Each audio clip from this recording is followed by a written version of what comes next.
அனைவருக்கும் வணக்கம். நாங்கள் இன்றைக்கு தரம் 8 மாணவர்களுக்கான விஞ்ஞான பாடத்துல இரண்டாவது அலகு, அதாவது விலங்கு பாகுபாடு தொடர்பாக படிச்சு கொண்டிருக்கிறோம். விலங்கு பாகுபாட்டுல நாங்கள் விலங்குகளை பாகுபடுத்துறது இரண்டு முக்கியமான வகைகள். ஒன்று முள்ளம் தண்டு உள்ளவை, இன்னொன்று முள்ளம் தண்டு அற்றவை. அதுல முள்ளந்தண்டு அற்றவை 4 வகை.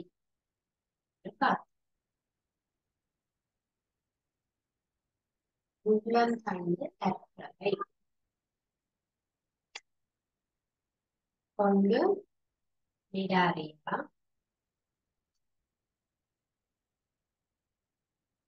2 அனலியா,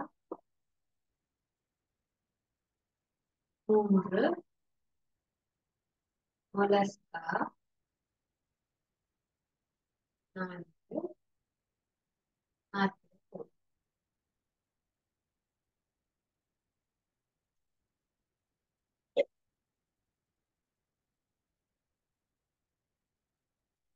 இவ்வாறாக முள்ளந்தண்டு அற்றவை, முள்ளந்தண்டிலிகள் 4 வகை இருக்கு.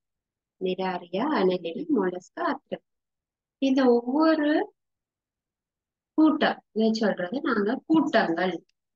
இந்த கூட்டத்துக்குரிய விலங்கு ஞாபகம் இருக்கணும். நிடாரியா ஐதரா, ஜெலிஃபிஷ் ஞாபகம் ஐதரா. அனலிடாண்டா மண்புழு, மண்புழு அல்லது புழுக்கள். சரியா, நீரில் வரும் இல்லை சட்டை வரும். மொலஸ்கான்னு சொன்னா நத்தை.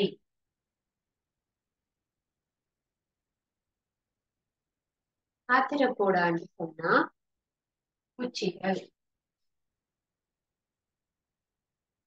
வண்டுகள், பூச்சி, கரப்பாம்பூச்சி, வண்ணாப்பூச்சி தான்.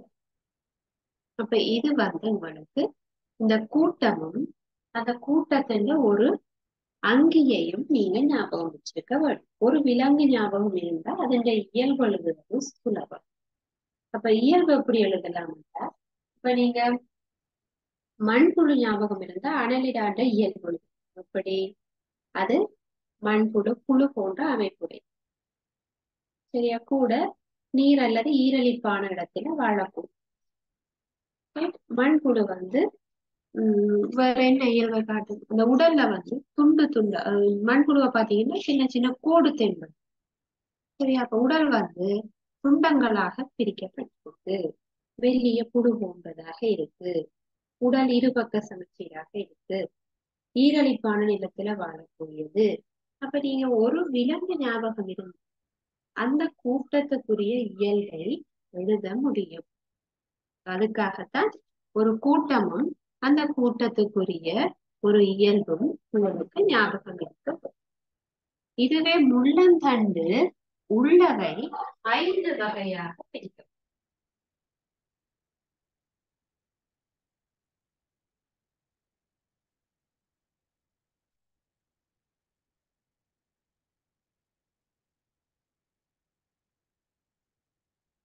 ஒன்று பிசர்,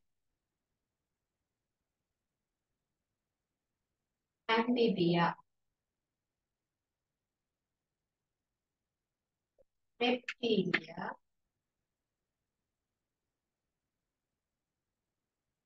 ஆவிஸ், மெமேலியா. ஆவிஸ், மெமேலியா. இது பாருங்க, எங்களுக்கு முள்ளந்தண்டு உள்ளவை முள்ளந்தண்டொலிகள். முள்ளம் தண்டொலிகள் 5 வகை இருக்கு. அப்ப எங்களுக்கு நாங்க இன்றைக்கு ஏற்கனவே பிசஸும் அம்பிபியாக்களும் பற்றி ஏற்கனவே பார்த்தோம். பிசஸ் என்றா என்னது? மீன்கள். தமிழ் பெயர் மீன்கள். அப்ப இதுக்கு நீங்க ஏதாவது மீன்கள் பெயர் எழுதினாலே சரி. பிசஸ் கூட்டத்துக்கு உதாரணம் தருக. என்னது? நீங்க பாறை மீன், சூறை மீன், திலாப்பியா, நன்னீர் மீன்கள், கடல் மீன்கள் எல்லாம் திமிங்கிலங்களை தவிர சுறா மீன், நெத்தலி மீன், சாலை, பாறை எல்லாம் வரும். சரி, அப்ப பிசஸ் கூட்டத்துக்கு உதாரணங்கள் சரி. பிசஸின் இயல்பு சொல்லுங்கன்னு சொல்லி கேட்டா, பிசஸ் என்றா என்னது? மீன்கள். அப்ப மீன்களினுடைய இயல்பை நீங்க எப்படி கொடுப்பீங்க? மீன்களை சின்ன வயசுல இருந்து பாக்குறீங்க. இப்ப மீன்களை பற்றின இயல்பு சொல்லுங்கன்னா, அதாவது பிசஸ் கூட்டத்துக்குரிய இயல்பு சொல்லுங்கன்னா, நீங்க மீன்களுடைய இயல்பு தான் கொடுக்க முடியும். என்னண்டு? நீரில வாழக்கூடிய, பொதுவாக நீர்ல வாழ்றதுக்கு நன்றாக இசைவாக்கம் அடைந்தவை. மீன்கள் எங்க வாழும்? தரையிலையா? ஏரி. அப்போ நீங்க இயல்புன்னு கேட்டா, அந்த அந்த விலங்கு என்னென்ன செய்கிறதோ அதுதான் பிள்ளைகள் இயல்பு. நீங்க இயல்புன்னு சொன்னா ஏதோ பெருசா வித்தியாசமா யோசிச்சு எல்லாம் எழுதணும்ட்டு கிடையாது. அந்த விலங்கு எப்படி வாழுதோ அதுதான் அதன் இயல்பு. அது நீரில வாழக்கூடியது மீன்கள். ஆகவே நீரில் வாழ்வதற்கு இசைவாக்கம் அடைந்தது. அதே மாதிரி நீரில இடப்பெயர்ச்சி அடைகிறதுக்கு, அதாவது நீந்துவதற்கேற்ற உடல் அமைப்பு இருக்குன்னு பார்த்துருக்கோம். சரியா? அதே மாதிரி உடல்ல செதில் இருக்குது, வால்கள் இருக்கு, செட்டைகள் இருக்கு, மூக்கள் மூலம் சுவாசிக்குது, மடல்கள் இல்லாத கண்கள் இருக்குது.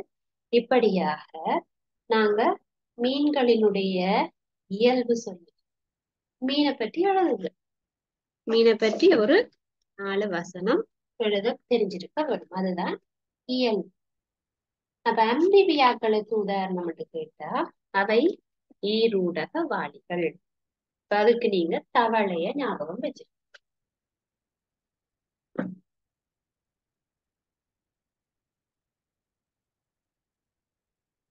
அம்பீபியாக்கள் சொன்னா தவளைய நீங்க ஞாபகம் வச்சிருக்கு.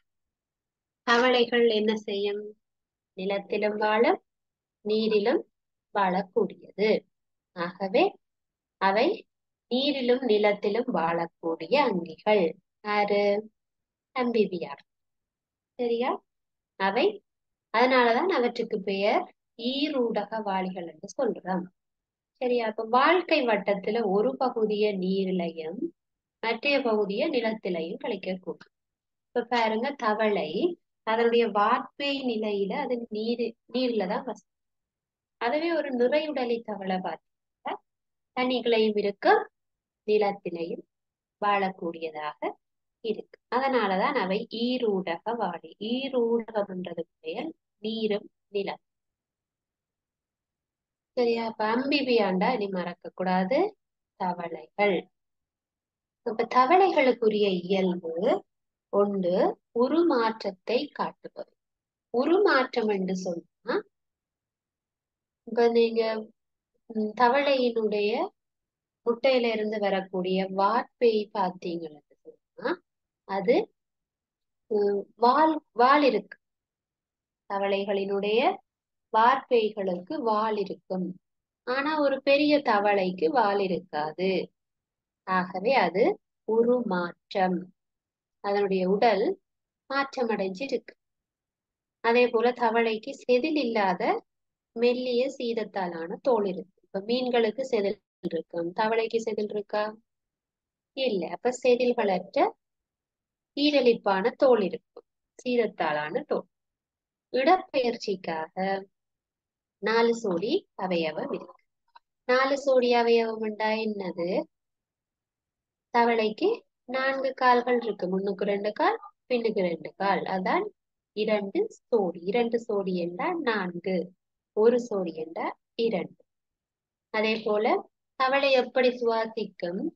வாய்க்குழி, ஈரலிப்பான தோல் மற்றும் சுவாச பையில சுவாசிக்கலாம். இன்றைக்கு நாங்க பார்க்க இருக்கிறது ரெப்டீலியா, ஆவேஸ் மற்றும் மெமேலியாக்கள் தொடர்பாக பார்ப்போம். அப்ப 3வது கூட்டம். எதில 3வது கூட்டம்? முள்ளந்தண்டு உள்ளவைகள்ல, உள்ளந்தண்டுளிகள்ல 3வது கூட்டம் பற்றி பார்ப்போம். பதில ரெப்டீலியாக்கள் என்று சொல்லப்படுபவை நகருயிர்கள். ரெப்டீலியாக்கள் நகருயிர். உங்கள்ட்ட கைகள்ல புத்தகம் இருந்தா ரெப்டீரியாக்களுக்குரிய உதாரணங்கள் படத்தோட இருக்கு.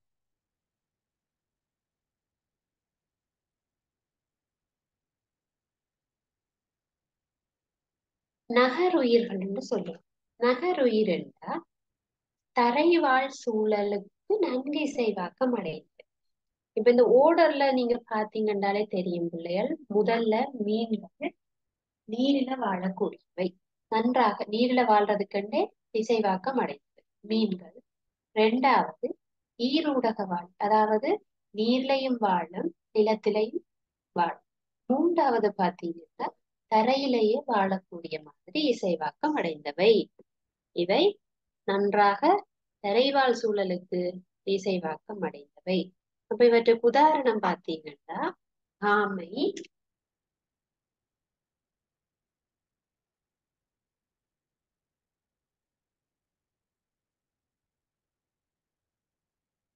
ஆமை, முதலை, பாம்புகள்,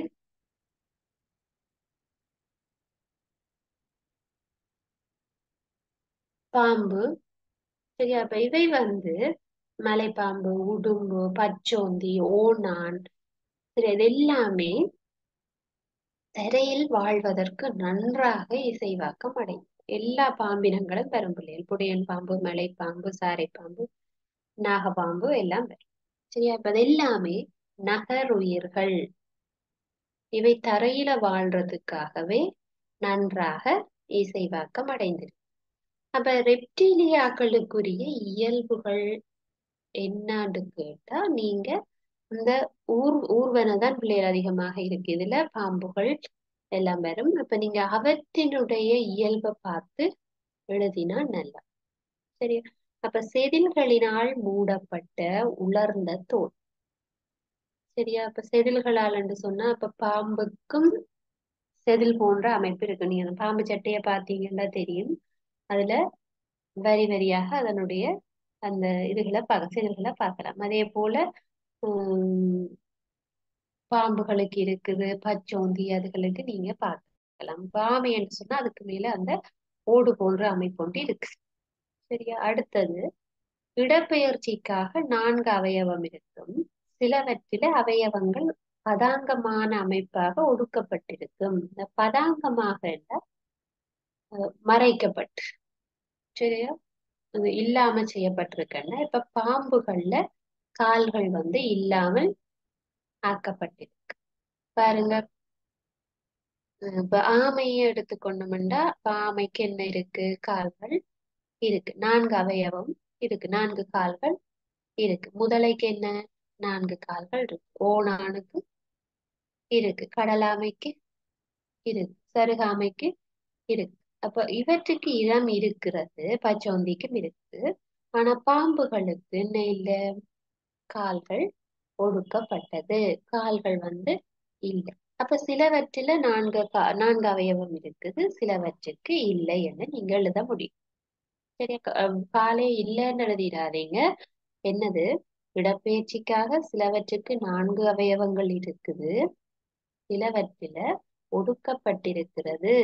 ஒடுக்கப்பட்டுண்டா மறைக்கப்பட்டு இருக்கு. சரியா? ரைட். அடுத்தது, அவை எப்படி சுவாசிக்கிறது? சுவாச பைகள் மூலம் சுவாசிக்கும். ஏன்?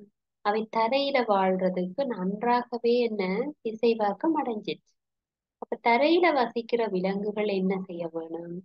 சுவாச பைகள் மூலம் தான் சுவாசிக்க வேணும். இப்ப நாங்க பாருங்க, மனிதர்கள் எங்களால தண்ணிக்குள்ள வசிக்க முடியுமா? அதாவது தண்ணிக்குள்ள போய் கண்ணீரம் இருக்க முடியுமா? தண்ணிக்குள்ளேயே எங்களால வாழ இயலாது. கொஞ்ச நேரம் இருக்கலாம், அல்லது நீந்தலாம், குளிக்கலாம், செய்யலாம். ஆனா தண்ணிக்குள்ளேயே எங்களால என்ன செய்ய இயலாது? வாழ முடியாது. அப்ப பாருங்க, தரையில வசிக்கிறதுக்கு இசைவாக்கம் அடைஞ்சிட்டோம் என்று சொன்னா எங்களால நீருக்குள்ள வசிக்கிறது கஷ்டம். ஏன்? நாங்கள் தோல் மூலம் சுவாசிக்கல தானே பிள்ளைகள். தண்ணிக்குள்ள இருந்தாலும் எங்களுக்கு ஆக்சிஜன் கிடைச்சு கொண்டே இருக்கிறதுக்கு எங்களால தண்ணிக்குள்ள ஆக்சிஜனை எடுத்துக்கொள்ள முடியாது. அதாவது நீர்ல ஆக்சிஜன் கரைந்திருக்கலாம், ஆனா அதை எங்களால தோளாலேயோ என்னவோ நாங்க எடுத்துக்கொள்ள இயலாது. தண்ணிக்குள்ள எங்களால சுவாசிக்கவும் முடியாது. எங்களுக்கு சுவாச பைகள் இருக்குது.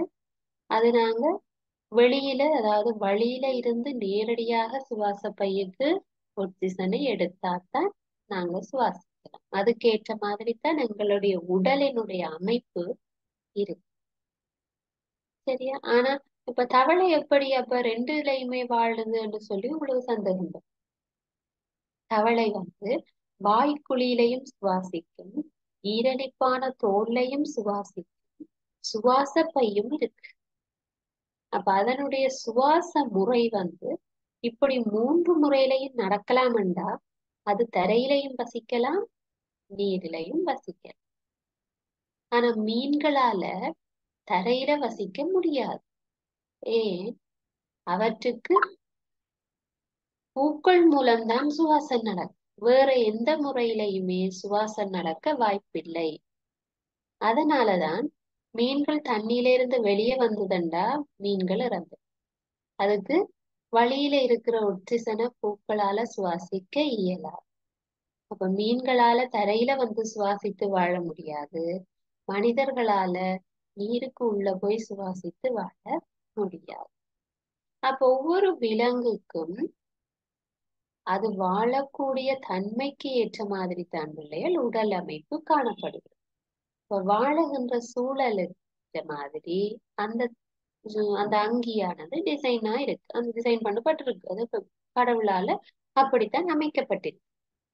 சரியா? அப்ப ரெப்டீலியாக்களும் சுவாச பைகள் மூலம்தான் சுவாசிக்கும். சரியா? ரைட். அடுத்ததாக நாங்க பார்க்க போறது ஆவை. சரியா? அடுத்ததாக நாங்கள் பார்க்க இருக்கிறது ஆவேஸ். ஆவேசண்டா அதனுடைய தமிழ் பெயர் பறவை இனங்கள்.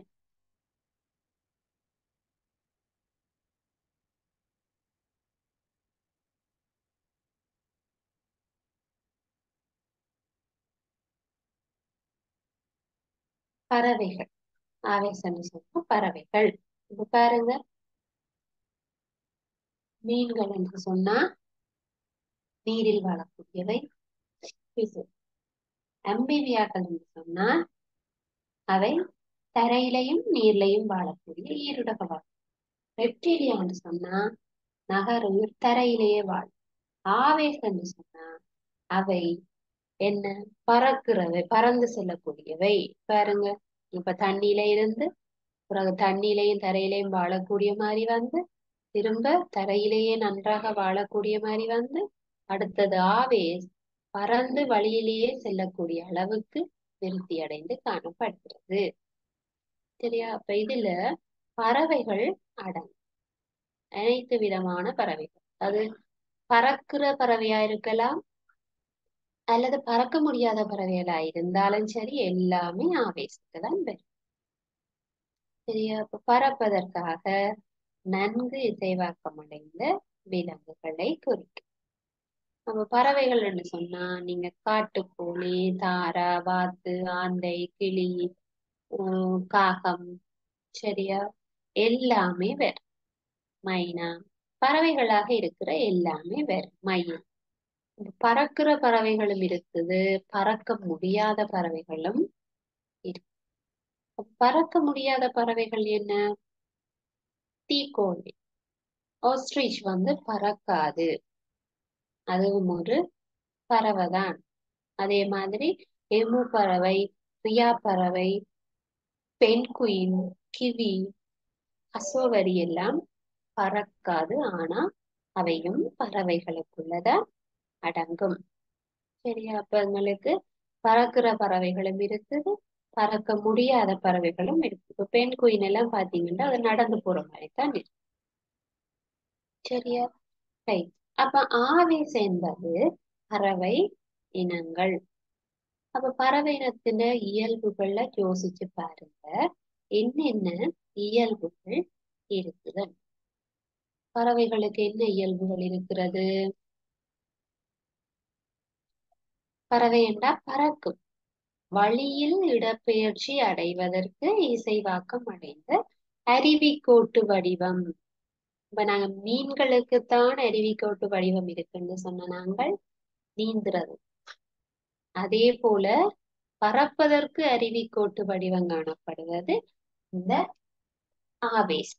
பறவை இனங்களுக்கு அருவிக்கோட்டு வடிவம். அப்ப உங்களுக்கு வினா வந்திருக்குது, அருவிக்கோட்டு உடலமைப்பை கொண்ட கூட்டங்கள். கூட்டங்கள்னு சொன்னா நீங்க இந்த பேரைத்தான் எழுதப்படும். என்னது? ஆவேஸ், மற்றது பிசை.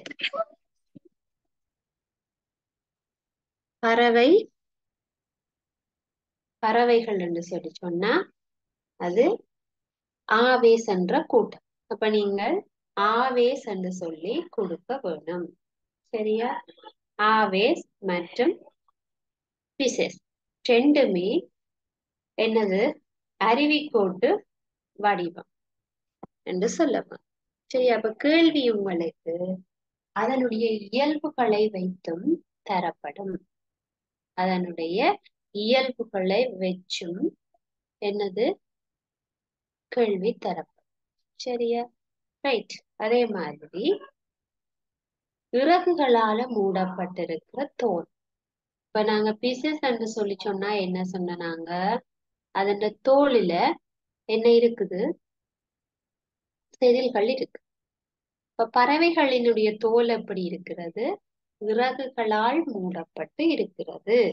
எல்லா பறவைகளும் பாருங்க நன்றாக அதனுடைய இறகுகள் மூடித்தான் இருக்கு பறவைக்கு. சரியா? அப்ப ஆவேசினுடைய இயல்புகள் இறகுகளால் மூடப்பட்ட தோல் இருக்கு. வாயில பற்கள் இருக்காது. பறவைகளுக்கு பாத்தீங்கன்னா அலகுதான் இருக்கு. இப்ப பாத்தீங்கன்னா நாங்க கிளி என்று சொன்னா கிளிக்கு வளைந்த ஒரு அலகு பார்க்க. சரியா? இப்ப கிளிக்கு வளைவாக இருக்கக்கூடிய ஒரு அலகு இருக்கு கிளிகள். அதுவே நாங்க ஒரு கொக்கு பார்த்தோம்னா அதுக்கு மீன்களை பிடிக்கக்கூடிய மாதிரி நீட்டா இருக்கக்கூடிய அலகு. அலகு என்ன செய்யுது? வித்தியாசப்படுகிறது. எப்படி? கற்கள் இருக்காது, ஆனா உணவு சாப்பிடுற முறைக்கு ஏற்ற மாதிரி அலகுகள் வித்தியாசப்படும். சரியா? ரைட். அடுத்தது சுவாச அங்கம் நுரையீரல். பறவைகளுக்குரிய சுவாச அங்கம் நுரையீரல். சரியா? ரைட். அப்ப பாக்குறேன் ஆவேஸ் என்பது பறவைகள். பறவைகளுக்கு உதாரணம் சொல்ல தேவையில்லை, உங்களுக்கு எல்லா பறவைகளும் தெரியும். மைனா, கிளி, கோழி, மயில், காகம். சரி, பறக்கிற பறவைகளை எழுதி கொள்ளுங்க. அதுவே பறக்க முடியாத பறவைகளும் இருக்குது. தீக்கோழி, பெண்குயின், கிவி, தேனு எல்லாம் இருக்கு. சரி, அதே மாதிரி பறவைகளுக்குரிய இயல்பு, ஆவேசத்துக்குரிய இயல்பு கேட்டா என்ன சொல்லுவீங்க? பறவைகளுக்குரிய எல்லா இயல்புகளும் அதுல எழுதலாம். என்னது? அவற்றுக்கு உடல் இறகுகளால மூடப்பட்டிருக்கு. பறப்பதற்காக நன்றாக இசைவாக்கம் அடைந்திருக்கும் இறக்கைகள் இருக்கு. சரியா? இறக்கைகள் அதாவது சிறகுகள் என்று சொல்லுவீங்கள். அந்த பறப்பதற்கேற்ற மாதிரி இறக்கைகள் இருக்கும். சரியா?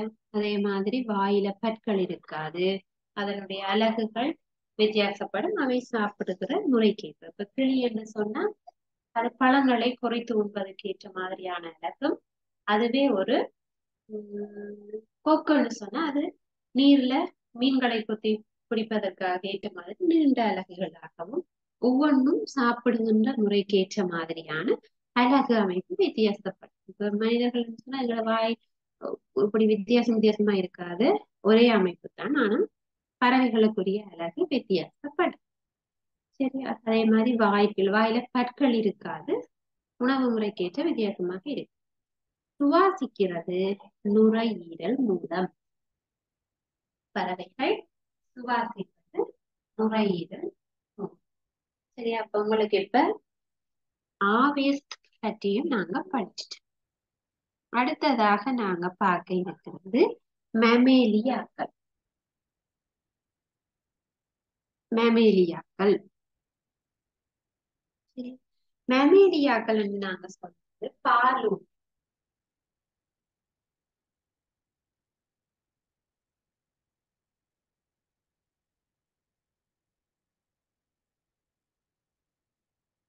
பாலூட்டிகள்.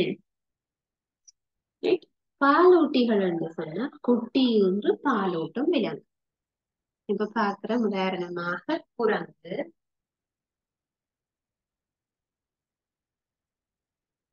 பசு. பசு உங்களுக்கு தெரியும் குட்டி என்று பாலூட்டும். மான், தேவாங்கு, அதே மாதிரி சிம்பத்தி, பூனை, நாய் எல்லாம் வரும். எலி. சரி, இதை விட உங்களுக்கு இந்த மெமேலியாக்கள்ல சிலது வித்தியாசமா வரும். டொல்பின், அதை நீங்கள் மீன் இனத்துக்குள்ள எழுதிடுவீங்க வழக்கமா. டொல்பின். டொல்பின் ஒரு மெமேலியா கூட்டத்தை சேர்ந்த விலங்கு. அது மீன்களுக்குள்ள வராது. இப்ப நீங்க இதுல படிக்கக்குள்ளேயே சிலது எது விதிவிலக்காக வருகிறதோ அதை ஞாபகம் வச்சிருக்க வேணும் கட்டாயம். அப்ப உங்களுக்கு சில விலங்குகள் தரப்படும் பொழுது டொல்பினும் தரப்பட்டு சூறை மீன் அல்லது வேறு ஏதாவது பிலாபியா மீனும் வந்துட்டு பின்வருவனவற்றுள் மீன்கள் என்கிற கூட்டத்துக்கு, அதாவது பிசர் கூட்டத்துக்கு உதாரணம் எதென்று கேட்டிருந்தா நீங்க டொல்பின் அங்க எழுதக்கூடாது. பிசஸ் என்பது மீன்கள் கொண்டு கூட்டம் தான். ஆனால் டொல்பின் வந்து மெமேலியா கூட்டத்துக்கு உரியது. சரியா? அப்ப அது பாலூட்டிகளுக்கு ஏன் வருது? அது பால் கொடுக்குமான்னு கேட்டீங்கன்னா, பாலூட்டிகள் என்று அதனுடைய பெயர் போட்டிருக்கு. குட்டி ஈனுபவை பிரதானம். குரங்கு பாத்தீங்கன்னா குட்டி ஈன்று பாலை ஊற்றும். பசு குட்டி ஈன்று பாலை ஊற்றும். சரி, மான்கள் குட்டி ஈன்று பால். இப்படி குட்டி ஈனுபவை தான் மெமேலியா கூட்டத்துக்குள்ள இருக்கு. அது பால் ஊற்ற விலங்கு திரவல இருக்க, பால் ஊட்டாம இருக்கலாம். ஆனா குட்டி ஈனுபவை எல்லாமே வரும். வௌவால் இருக்கு, மமேலியாக்குள்ள வரக்கூடியது வௌவால். அப்ப சில விலங்குகள் பால் ஊட்டாக இருந்தாலும் குட்டி ஈனுபவை என்றதுக்காக மமேலியா கூட்டத்துக்குள்ள நாங்க போடலாம். தேவாங்கு. சரியா? அப்ப பாருங்க, மெமேலியாக்கள் பாலூட்டி இனங்கள். அப்ப பாலூட்டி விலங்குகளுக்கு இயல்புகள் என்ன? பாலூட்டுகின்ற விலங்குகளுக்குரிய இயல்பு என்ன?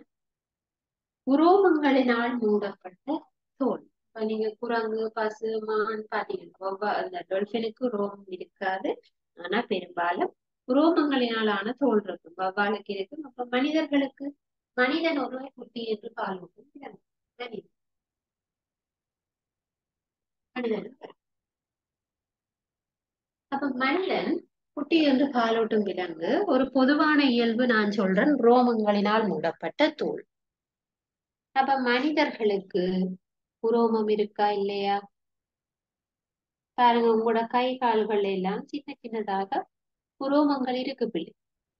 குரங்குக்கு ரோமங்கள் மிக அதிகமாக இருக்கிறது, அல்லது பசுவுக்கு கூடவாக இருக்கிறது.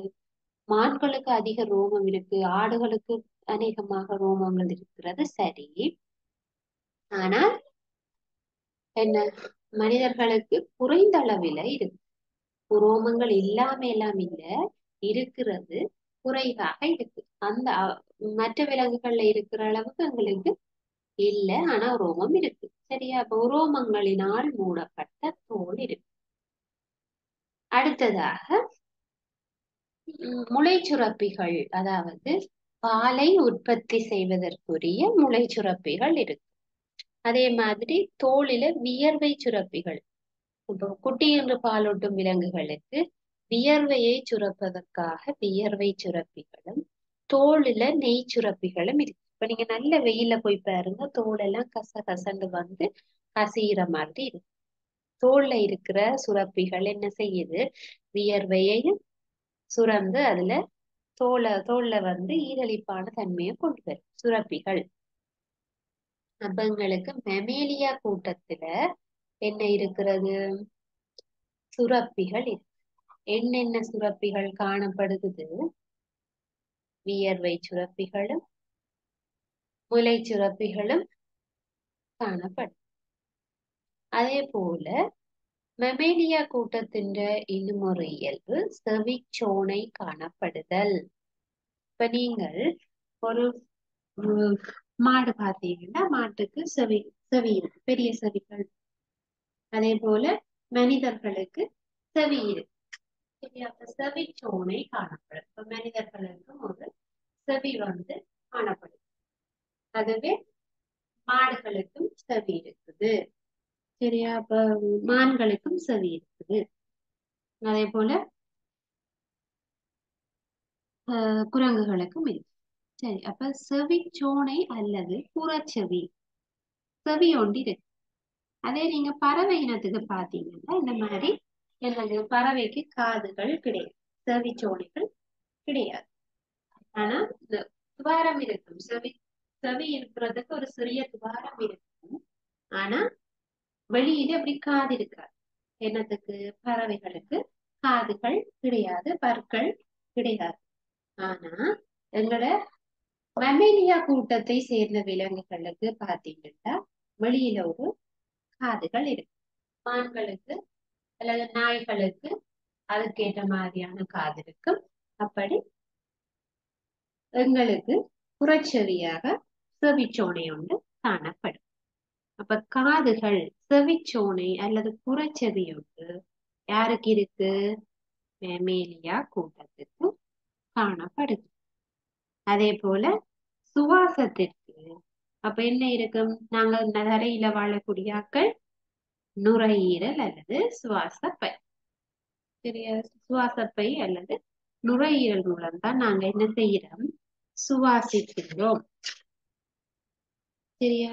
அப்ப பாருங்க, இந்த முள்ளந்தண்டு உள்ளவை இருக்கிற இந்த ஒவ்வொரு விலங்குகள் தொடர்பாகவும் நாங்க படிச்சு கொண்டு இருக்கிறோம். இப்ப முள்ளந்தண்டு உள்ளவை என்னென்ன?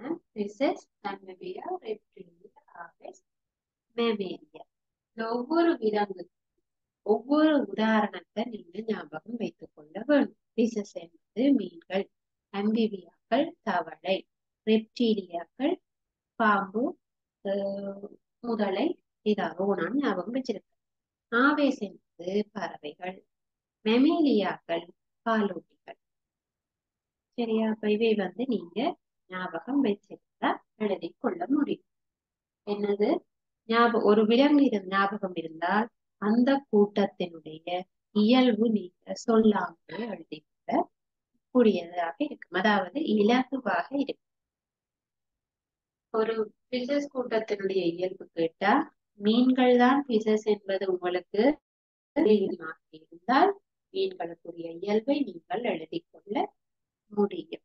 அப்ப அது உங்களுக்கு படிக்கிற முறையை பொறுத்து நீங்க ஞாபகம் வைத்திருப்பது இயல்புகளை ஞாபகம் வைப்பதற்கு இலகுவான ஒரு முறை அந்தந்த கூட்டத்துக்குரிய ஒரு விலங்கையாவது ஞாபகம் வைத்திருக்கோம்.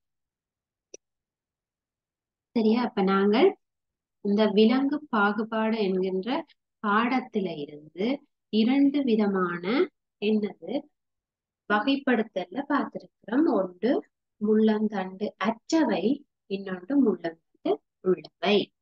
அப்ப இரண்டும் தொடர்பாக நாங்க பார்த்திருக்கோம். முள்ளந்தண்டு அற்றவை அல்லது முள்ளந்தண்டு இலிகள் 4 வகையாக இருந்தன. என்னென்ன? Cnidaria, arthropoda, mollusca, annelida. இதுல இருக்கிற முள்ளந்தண்டு உள்ளவை 5 வகையாக இருக்குது. Pisces, amphibia, reptilia, aves, right? அப்ப அதுல 4 முள்ளந்தண்டு இலிகள், முள்ளந்தண்டு உளிகள் 5, மொத்தமாக 9 கூட்டங்களை நாங்க படிச்சோம்.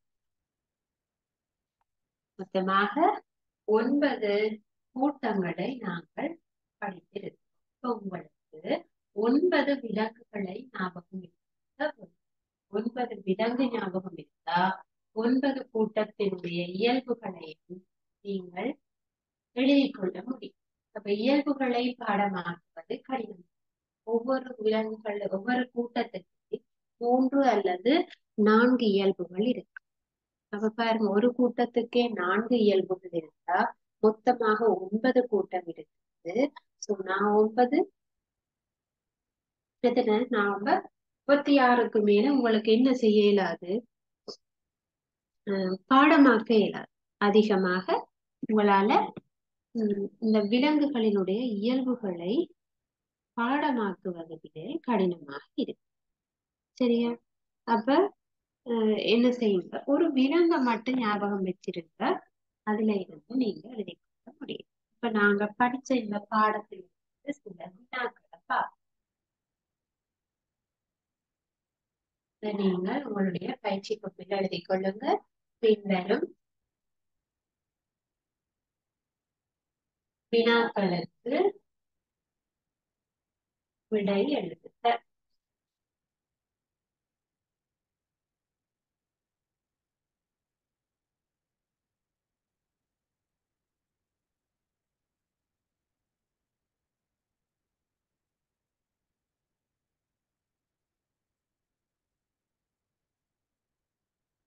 இதுல ஒன்று,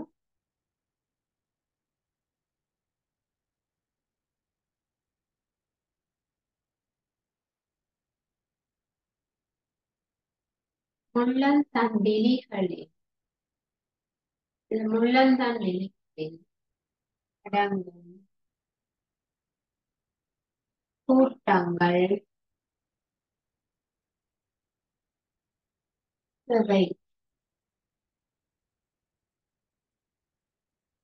முள்ளந்தண்டிலிகள்ல இருக்கக்கூடிய கூட்டங்கள் எவை? இரண்டாவது,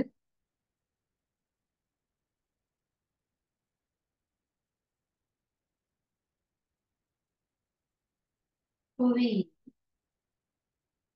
மிக அதிகளவு உயிரினங்களை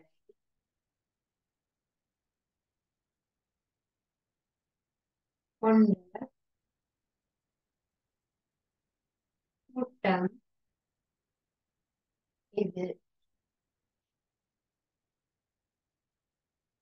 புவியில மிக அதிக அளவில காணப்படுகின்ற உயிரினங்களை கொண்ட கூட்டம் இது.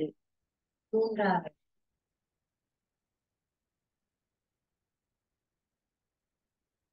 ரெப்டீலியாக்களுக்கு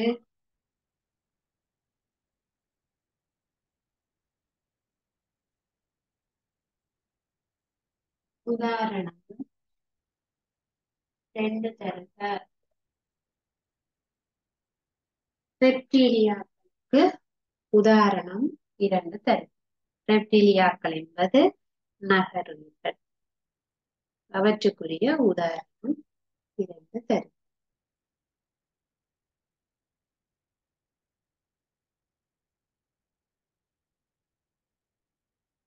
நான்காவது,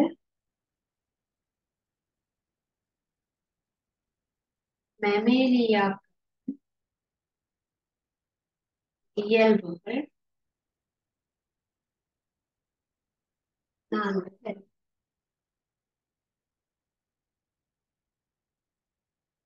இதற்குரிய விடைகளை நீங்க எழுதி பாருங்க.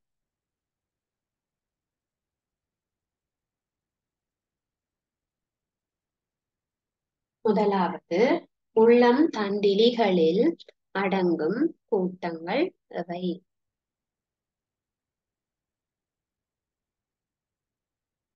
இரண்டாவது, புவியில் மிக அதிகளவு உயிரினங்களை கொண்ட கூட்டம் எது? மூன்றாவது, ரெப்டீலியாக்களுக்கு உதாரணம் 2 தருக. நான்காவது, மமேலியாக்களின் இயல்புகள் 4 தருக.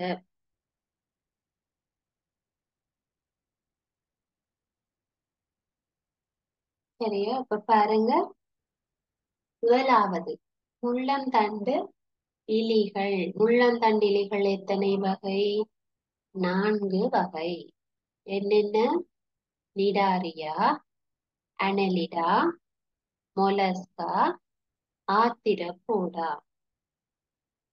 இந்த 4 வகைகளையும் நீங்க எழுதிக் கொள்ளுங்க. அல்லது உங்களுக்கு பயிற்சி புத்தகங்கள் தரப்பட்டிருக்குது. அந்த பயிற்சி புத்தகத்துல 4 வகைகளும் குறிப்பிடப்பட்டிருக்குது. நீங்க அதை பார்த்து நோட் பண்ணி கொள்ளும்.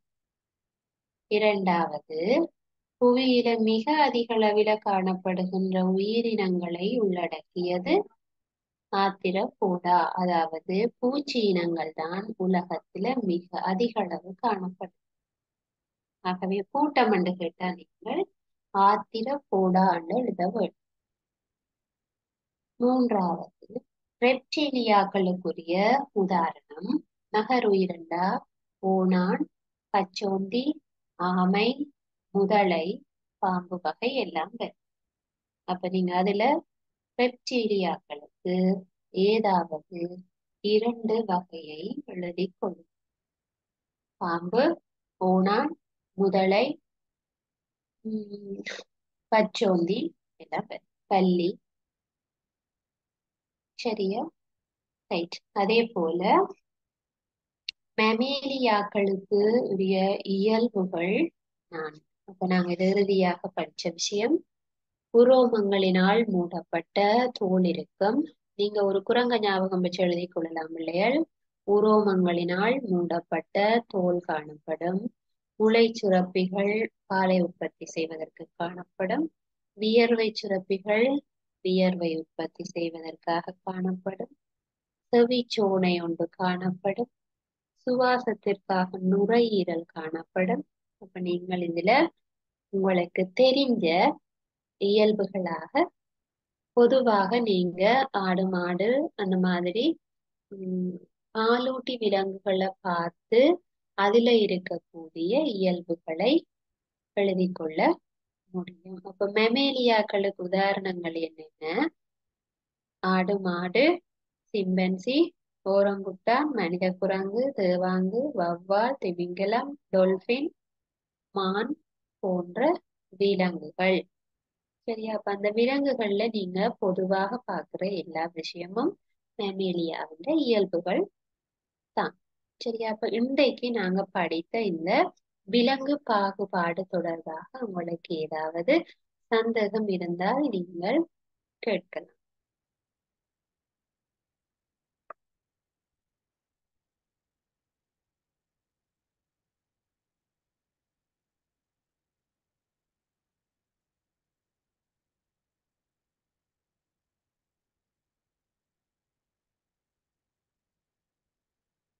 உங்களுக்கு இந்த வகுப்புல எந்த சந்தேகமும் இல்லைன்னு சொன்னா நாங்கள் இந்த வகுப்பை முடிச்சு கொள்ளலாம்.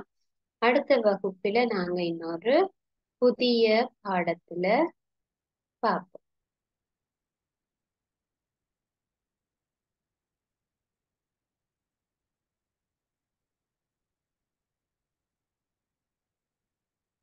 சரியா பிள்ளைகள்? நாங்க அன்றைக்கு இந்த வகுப்பை இதோட நிறைவு செஞ்சு நாங்க அடுத்த அலகை ஸ்டார்ட் பண்ணுவோம்.